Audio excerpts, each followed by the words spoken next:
Etong anak ko, player to ng badminton. Mana sa akin to kasi varsity ako ng badminton nung araw nung kabataan ko. Kaya tuturuan ko to ng mga moves. Gusto mo ba turuan kita ng mga moves? Paano mag-badminton talaga, anak? Ha? O, ganito lang yan. Pagka i-spike ka, smash. Ang tawag doon, smash. I-smash kang ganyan. Hoop! Hiyawan na mga babae na, nak. Hiyawan na mga fans doon. Naniniwala ka ba? Varsity ako dati. Ha? O, naniniwala ka. Ayan. Naniniwala ka sa akin. Ayan, tuturuan kita ng mga spike ko, ha? Mga spike. Ito.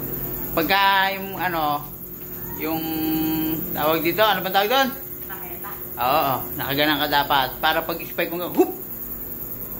Gaganang-ganang ka lang, hoop! Ayan, gaganang-ganang ka lang, nak. Iikot ka na, tapos patatamaan mo ng patatamaan, ha? Ikaw ba, magaling ka ba sa mga ganon? Mga strike na ganon? Siyempre.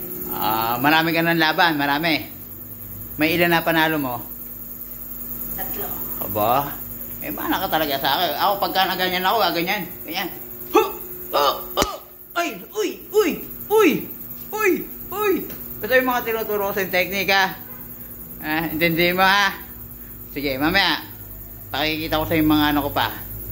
Hawakan mo itong ano mo.